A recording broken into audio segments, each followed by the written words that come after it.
이탈리아 문명여행 제8강은 사라센의 침입과 이탈리아 도시국가입니다. 여러분이 이탈리아를 방문하게 되면 독특한 이탈리아 도시들을 만나게 됩니다. 여기 몇 개의 도시가 있는데요. 오르비에토, 시에나, 페루지아 같은 로마 중북부 지방에 있는 도시들입니다. 이 도시들은요, 본래 에트루리아에서 시작한 도시였습니다. 그래서 그런지 대부분 높다란 언덕 위에 있다는 특징이 있죠. 그리고 혹시 남부 투어를 여러분이 가보신다면 아말피 코스트라는 곳을 발견할 수 있습니다. 이 아말피 코스트는요, 여러분이 로마 관광을 가신다면 하루짜리 투어를 하게 되는데요. 거기서 반드시 지나가게 되는 해안 절경입니다. 이곳에는 아말피와 포지타노 같은 도시들이 있는데요. 이곳은 참 아름답죠? 그런데 왜 저렇게 산세가 험한 언덕에 집들을 짓고 살게 되었을까요? 관광에는 참 좋은데 실제 여기서 산다고 생각하면 여러 가지 불편한 점들이 있을 겁니다. 피렌체에서 1시간 거리 바닷가 쪽에 있는 친쾌테레라고 하는 유명한 관광지가 있는데요. 이곳은 5개의 도시라는 뜻입니다. 이것도 비슷하죠? 절벽 위에 많은 집들이 있습니다. 이런 집들은 왜 생겼으며 어떤 이유로 이런 곳에 집을 짓고 살게 되었는지 궁금하지 않으셨어요? 그 이유를 따져보면 슬픈 역사적 사연들이 있습니다. 이 아말피 해안이나 칭케테레 또는 이탈리아 반도의 해안가 곳곳에는 저런 해안 감시망루가 존재합니다. 이것은 중세 시대부터 만들어진 것인데요. 지금도 수천 개의 해안 감시망루를 발견할 수 있습니다. 시칠리아에 가면 유명한 언덕 위에 있는 도시가 있는데요. 엔나라고 하는 곳이죠. 이곳은 해발 500m 위에 건설된 도시인데요. 이것도 살기에 불편한 것은 마찬가지죠. 자, 그렇다면 이탈리아 도시들은 왜 그렇게 언덕 위에 지을 수밖에 없었는지 그 이유를 설명을 드리면 이렇습니다. 시칠리아 동부에 가면 아름다운 타우루미나라고 하는 도시가 있는데요. 바닷가에는 낙소스라는 도시가 원래 있었습니다. 그러다가 이곳에 살던 사람들은 끊임없는 해적의 침입을 받았던 거죠. 그래서 궁여지책으로 해발 200m 위에 도시를 짓고 살았습니다. 그곳의 이름은 타오르미나고요. 중세 시대에는요. 해발 500m 위로 올라가서 카스텔몰라라고 하는 도시를 또 지었습니다. 여러분이 타오르미나를 가시게 되면 카스텔몰라까지 굽이굽이 차를 몰고 올라갈 수 있는데요. 그러니까 이곳을 보면 해수면가에 낙소스라는 도시가 있고 해발 200m에 타오르미나가 있고 해발 500m에 카스텔몰라가 있는 셈입니다. 이것은 바로 오랫동안 있었던 해적 또는 외적들의 침입을 막기 위해서 궁여지책으로 이런 도시들을 지을 수밖에 없었다라고 하는 것을 우리가 이해할 수가 있겠죠.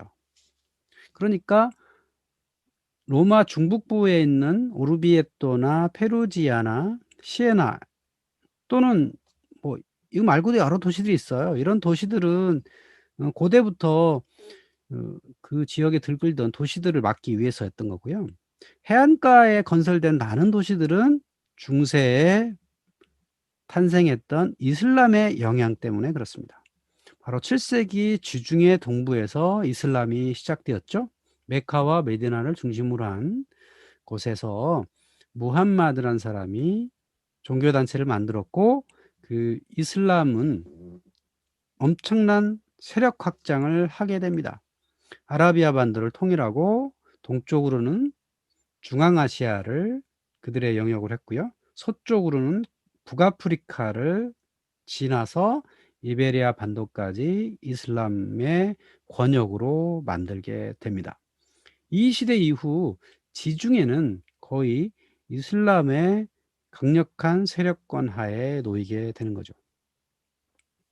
이런 과정에서 서유럽의 남부 지방은 끊임없는 이슬람 공격에 의해서 피해를 입을 수밖에 없었던 거죠. 그러니까 역사적으로 보면 중세 초반, 그러니까 6세기, 7세기부터 10세기, 11세기까지는 분열과 혼돈의 시대였고요. 서유럽은 제대로 된 권력이 있지 않았습니다. 물론 프랑크족 중심의 신성로마 제국이 만들어지긴 했는데요. 그들은 문명이 약했고 바다는 잘 몰랐기 때문에 해군이 없었죠. 그래서 이 지역을 이슬람의 공격으로부터 제대로 막아내지 못했던 거죠. 그때 역할을 제대로 한 사람이 교황이었던 거고요. 그리고 이베리아 반도에는 이슬람이 있었죠. 그러다 보니까 오늘날 프랑스 남부나 이탈리아 반도, 그다음에 발칸 반도에는 외적을 막을 만한 권력이 없었다고 볼 수 있겠습니다. 서유럽은 이슬람의 공격에 속수무책이었습니다. 그러니까 오늘날의 서유럽 지역에서 스페인 남부, 흔히 안달루스라고 부르는 무슬림들이 살던 땅을 빼놓고는 프랑스 남부, 이탈리아의 남서부 지방 해안가는 오늘날 튀니지의 본거지를 둔 사라센 해적의 침입으로부터 속수무책이었다고 하는 겁니다. 이탈리아인들은 바다를 통해서 공격해오는 이슬람인들을 사라센이라고 불렀거든요. 그래서 사라센이라고 이름이 남겨져 있습니다. 특히 사라센의 침입에 가장 큰 피해를 본 지역이라 할 수 있는 곳은 시칠리아였습니다. 거의 200여 년가량 사라센인들이 시칠리아를 점령했던 역사가 있었기 때문이죠. 주로 이 시칠리아의 남쪽 지방이 가장 먼저 이슬람인들이 상륙을 했겠죠. 그래서 그곳의 주로 도시들이 가장 먼저 이슬람화가 되는데요. 여기 터키인의 계단이 사라센인들이 많이 건너왔기 때문에 터키인의 계단이라는 이름이 붙었고요. 또 체팔로, 타우름이나 마지막으로 시라쿠사가 점령됨으로써 시칠리아는 오랫동안 이슬람의 권력하에 있게 됩니다. 시칠리아를 가보게 되면 스칼라 데이 투르키라고 하는 유명한 관광지가 있는데요. 이곳은 하얀색 석회암 지대예요. 근데 시칠리아가 대부분 배를 닦기가 좋은 곳이 많지 않은데요. 이곳은 해안가에 있어서 남쪽 튀니지 지방에서 온 사라센 해적들이 상륙하기 아주 좋은 것이었나 봅니다. 그래서 예로부터 사라센인들이 많이 건너왔다 그래서 사라센 해안 또는 스칼라데이 투르키, 투르키인이 온 해안 이렇게 이제 부르는 거죠. 투르크인, 사라센이 다 같은 뜻입니다. 그래서 이 시칠리아에는 독특한 시칠리아 아랍 양식의 건축물들이 오늘날까지 전해집니다. 이 팔레르모에 가면 두오모 성당이 있는데 이곳에 아랍 양식의 문양들이 일부 남아 있습니다. 물론 이 교회를 진 당사자들은 누구였냐면 이슬람이 한 200년간 점령을 했고 그다음에 한 200여 년간 노르만인들이 이 지역의 패권자가 되는데 그 노르만인들이 그 지역에 여전히 살고 있었던 기술자들을 불러다가 이 성당을 짓게 되는데 그 사람들의 상당수가 아랍 출신이었던 거죠. 그래서 그 사람들이 아랍식의 건물을 짓게 되었고 그래서 이 팔레르모 두오모를 보면 아랍 양식, 그다음에 노르만 양식, 바로크 양식 여러 가지가 섞여 있습니다. 아주 그래서 시칠리아에서만 볼 수 있는 독특한 시칠리아 아랍 양식을 볼 수가 있는 거죠. 그 팔레르모 북쪽에 몬레알레라고 하는 곳에도 대성당이 있는데 그 안에 들어가 보면 기본적으로 비잔틴 양식의 교회 형태가 보이고요. 일부 아랍 양식의 아라베스크 무늬들이 상당히 많이 발견할 수 있습니다. 이 사라센인들의 끊임없는 공격을 받다 보니까 이 해안가에 살던 사람들이 궁여지책으로 만든 것이 바로 사라센의 탑이라고 하는 겁니다. 오늘날에도 수천 개의 사라센의 탑이 남아 있는데요. 이 탑 위에 눈이 밝은 소년을 이제 배치를 하죠. 그래서 멀리 배가 들어오는지를 감시를 하게 됩니다. 그래서 봤더니 아군의 배면 아군의 배라고 하고 사라센의 배면 사라센의 배가 온다라고 이제 소리를 치면 도시에 있는 사람들이 산 위로 도망치는 이런 구조를 갖게 되었던 거죠. 그래서 한때는 사라센의 배들이 자신들의 배를 감추려고 예를 들면 제노아의 배인 것처럼 이렇게 속여서 들어오기도 했다는 겁니다. 뭐 어쨌든 여기에 눈 밝은 소년을 앉혀 가지고 끊임없이 바다를 감시해야만 했었던 슬픈 역사가 남은 거죠. 이제 그러다 보니까 이제 언덕 위에 집을 지을 수밖에 없던 거고, 평지에 집을 짓거나 뭐 성당이나 이런 수도원이나 이런 것들은 엄청난 피해를 입을 수밖에 없었던 겁니다. 그런데 어쩔 수 없이 평지에 도시를 지을 수밖에 없는 그런 경우도 있잖아요. 그거를 발견할 수 있는 데가 바로 아말피라고 하는 곳인데, 이 아말피 코스트에 있는 여러 도시 중에서 그래도 비교적 평지가 좀 있는 곳이에요. 그래서 제가 여기를 가 봤더니 이 골목과 광장이 아주 독특하게 생겼습니다. 처음에 들어갈 때는 이제 골목이 이제 제대로 생겼어요. 딱 들어가 보면 두오모 광장 앞이 꽤 넓습니다. 그런데 그 두오모 광장에서 빠져나간 길들이 굉장히 좁아요. 그러니까 살아산 해적들이 이 광장으로 딱 들어오면 나갈 수 있는 데가 여러 군데인데, 거기를 만약에 차단을 하게 되면 도갈이 든 쥐가 되는 거죠. 그래서 창문에서 뭐 화살이나 뭐 뜨거운 물을 붓는다든지 여러 공격을 하게 되면 제대로 대응을 못하도록 골목이 만들어져 있는 거죠. 예, 궁여지책으로 만든 겁니다. 그러니까 모로코 지방에도 이런 좁은 골목을 가진 도시들이 많은데, 그걸 흔히 카스바라고 그러거든요. 한 번 들어오면 나가기 어려운 골목 구조다 해서 이렇게 건설을 했던 겁니다. 그런데 이 사라센인들에 의해서 이탈리아의 많은 도시들이 피해를 입었는데요. 뭐 사람이 많이 잡혀가고 재물이 뺏기고 뭐 이런 경우가 있었는데, 가장 유명한 피해 사례는 베네딕트 수도회가 있었던 몬테 카시노 수도원입니다. 베네딕트 수도회는 수도회 중에서 가장 오래된 수도회인데 한 5 세기부터 생겼다 그래요. 그래서 뭐 수도회의 가장 표본이라고 할 수 있는데, 해발 519 미터의 정상에 차지하고 있죠. 그래서 몬테 산 위에 있는 수도원인데, 결국은 사라시인들이 이곳을 그냥 놔두지 않았던 거죠. 그리고 이 수도원은 대략 4번 정도의 파괴를 겪었다고 하는데요. 최근에 파괴를 겪은 것은 세계 2차 대전 때 독일군이 여기를 점령하고 있었던 거죠. 산 위에 있으니까 최고의 보루로서 지킬만 했던 거죠. 그래서 여기를 연합군이 폭격을 해 가지고 거의 완전 파손된 경험도 있을 정도였습니다. 자, 그러면 여기서 수도원 또는 수도회라는 게 무엇인가를 한번 짚고 넘어가면 좋겠습니다. 우리가 기독교 하면 도시에 있는 성당 또는 교회를 떠올리게 되는데요. 이것은 기독교의 집회 공간의 절반밖에 안 되는 거고요. 도시에 있는 교회도 있지만 산속 내지는 별도로 떨어져 있는 이런 수도원도 기독교에서 상당히 중요한 역할을 했습니다. 이 수도원이 맨 먼저 생기게 된 건 어떤 계기였냐면, 이 밀라노 칙령 또는 니케아 공의회 이후에 황제 교황주의에 의해서 황제가 가장 이 대빵이 되는 이런 모습이 만들어지고 또 하나의 교리에 정해지잖아요. 그러다 보면 이게 권력화, 세속화로 가게 된단 말이죠. 그래서 이게 진정한 예수를 따르는 청빈한 모습을 하겠다고 하는 교인들이 외떨어진 곳으로 홀로 떠나 가지고 몸을 정결하게 하고 신앙심을 키우겠다라고 하는 사람들이 생기기 시작한 겁니다. 그래서 홀로 인제 불교의 수도승처럼 있다가 그것이 점차 사람들이 모여지기 시작함으로써 공간이 생기고 민중들이 기부를 하게 되고, 그러면서 점차적으로 수도원이 형성되게 됩니다. 이집트의 시나이 산 기슭에 있는 이 카타리나 수도원이 가장 유명한데요. 이로부터 수도원이 생기기 시작했고, 당연히 이탈리아 반도에도 이런 수도원이 만들어졌겠죠. 가장 유명한 수도사는 누구냐면 이 시리아의 출신 시메온이라는 사람입니다. 이 사람은 37 년간 기둥 위에서 기도하는 삶을 살았다 그래요. 근데 혼자 그냥 산 건 아니라 그 밑에 많은 사람들이 모여 가지고 이 사람이 이야기해 주는 설교 말씀을 듣게 되었던 거죠. 그럼 이 사람은 어떻게 먹고 살겠어요? 예, 제자들이 밑에서 정기적으로 식량을 위로 이렇게 밧줄로 올려주는 개념으로서 37 년간이나 살았다고 한 겁니다. 이런 시메온 같은 사람들의 정신 또는 행동을 이어받아서 많은 사람들이 수도원을 짓게 되는 거고요. 그래서 오늘날 발견하게 된 여러 가지 모습의 수도원들이 있습니다. 성 카타리나 수도원도 있는 거고요. 그리스에 가보면 메테오라 수도원이라고 아주 유명한 곳이 있죠. 이곳은 12 세기부터 수도원이 만들어지기 시작해서 15 세기, 16 세기에는 수십 개의 수도원이 생겼다고 합니다.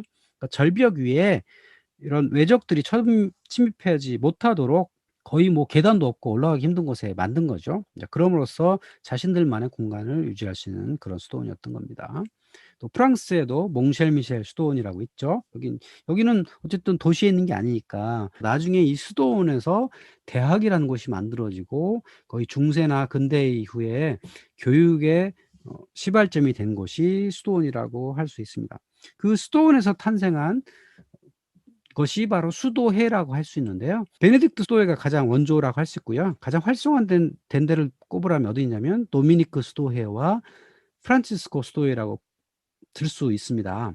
그 프란치스코 수도회를 만든 사람이 프란치스코 성인이죠. 이 사람은 원래 부유한 상인의 아들이었는데 어느 날 갑자기 '나는 예수의 청빈한 삶을 따라야 되겠다.'라고 결심을 하고 아버지가 준 것들을 다 버리고 검은 사제복 하나와 밧줄, 그다음 지팡이 하나만 들고 탁발승으로서 활동하기 시작합니다. 그러니까 탁발승이라는 게 뭐냐면 수도원이나 교회처럼 어떤 뭐 돈이 있어서 그 자금을 가지고 운영하는 게 아니라 사람들이 준 식량만으로 살아가는 그런 존재였던 거죠. 그래서 아주 그 당시에 교회의 권력이 점차 세워지고 돈의 영향을 많이 받던 그 시절에 이 청빈한 삶을 외치면서 민중들한테 큰 영향을 줬던 사람이라고 할 수 있습니다.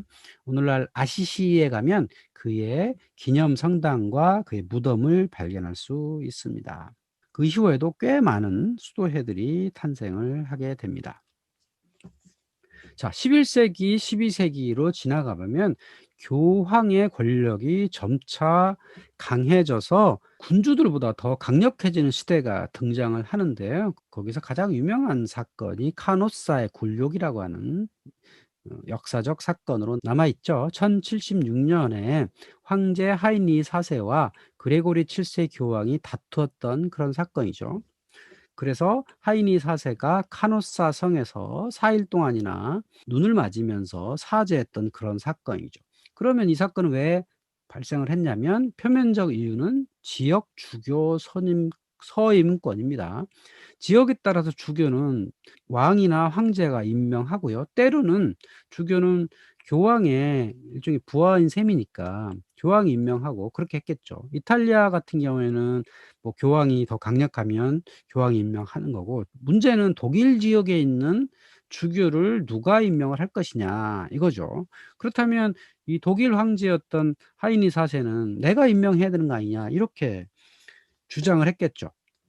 그러나 교황은 "그렇게 하지 못하겠다."라고 해서 서로 이제 권력을 다투게 됨으로써 이런 사건이 벌어지게 된 건데요. 결국은 주교를 임명한다는 것은 교회세 징세권이 숨어 있겠죠. 그리고 주교는 기본적으로 독신이기 때문에 대를 이어서 가지 못하잖아요. 그러니까 이 주교도 일종의 영주의 한 명이었어요. 근데 다른 영주와 다르게 주교는 아들이 없잖아요. 그러니까 정기적으로 임명하는 절차가 필요했던 거죠. 특히 마인츠 주교 같은 경우에는 이 교황이 원래 그곳을 포교해서 만든 것이기 때문에 좀 애매한 경우가 있었어요. 그래서 이걸 가지고 황제와 교황이 다투게 이제 되었던 거죠.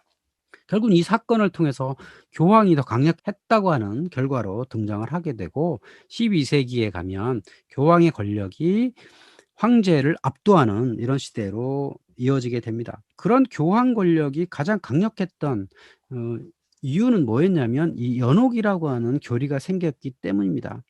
이 연옥이란 건 뭐 5 세기, 6 세기 아니면 뭐 7 세기, 8 세기부터 생기지 않았겠느냐라고 하는 썰이 있는데 정확하진 않고요. 대략 십자군 때부터 확정되지 않았겠느냐라고 어 학자들은 보고 있습니다. 자, 그렇다면 '연옥이라는 게 뭐냐?'라고 한번 보죠. 우리가 뭐 삶을 살다 보면 흔히 죄를 짓게 마련이죠. 여기 단테가 신곡이라는 곳에 묘사한 연옥이라고 하는 곳이 있죠. 여기 그림을 보시면 애욕, 탐욕, 인색과 낭비, 태만, 분노, 질투, 교만, 이것은 인간사회에 안 할 수가 없는 행위들이잖아요. 그 어떤 사람이 탐욕하지 않겠습니까? 그래서 민중들은 정기적으로 주교를 만나서 고해성사를 하게 됩니다.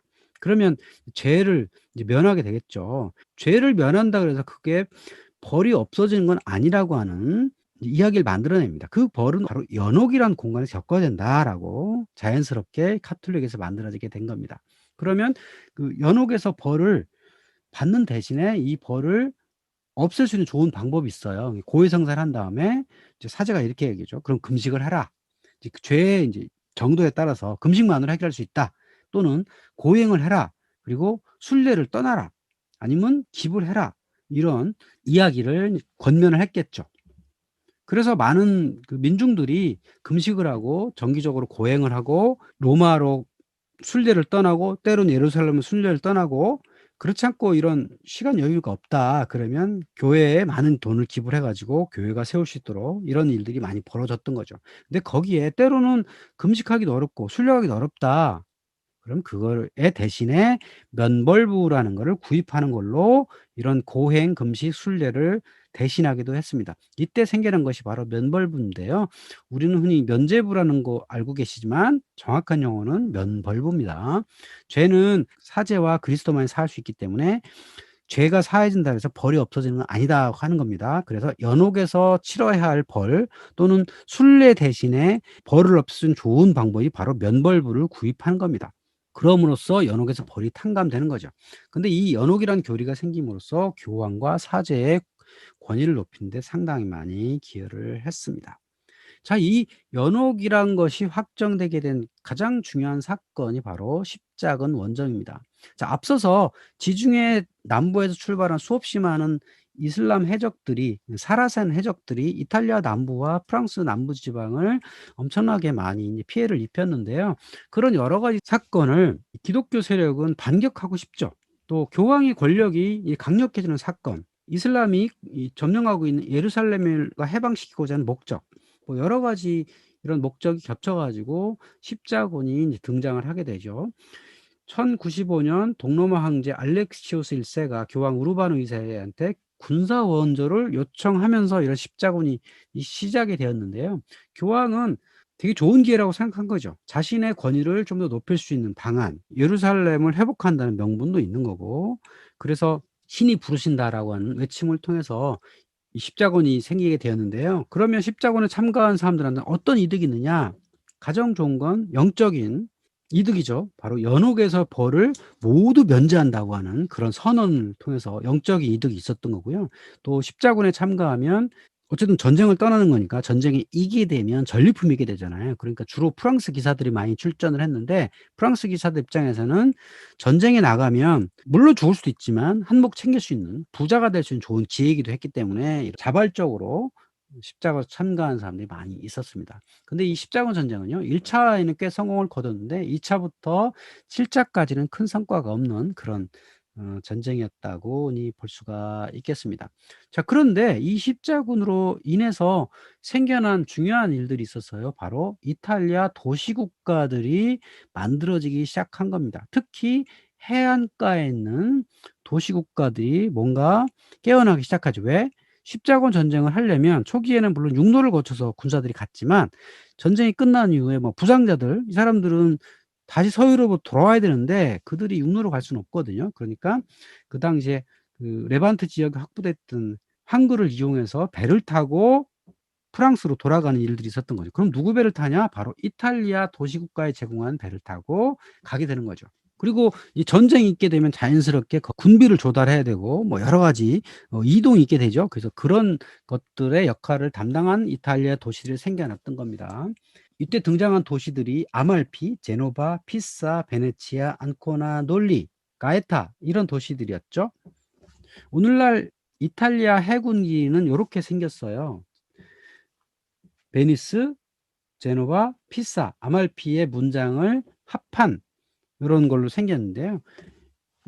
이보다 훨씬 더 많은 도시들이 생겼지만 이 중요한 도시가 4 개였다는 거죠. 그래서 이 도시들이 주로 해상 권력을 차지하기 시작합니다. 모든 전쟁이 생기면 그 옆에 있었던 나라들이 어떤 이득을 많이 얻게 되잖아요. 이제 그러다 보니까 이런 도시들이 경제적 이득을 취하게 됩니다. 그래서 동서간에 다녔던 물품들을 보면 이런 것들이 있었어요.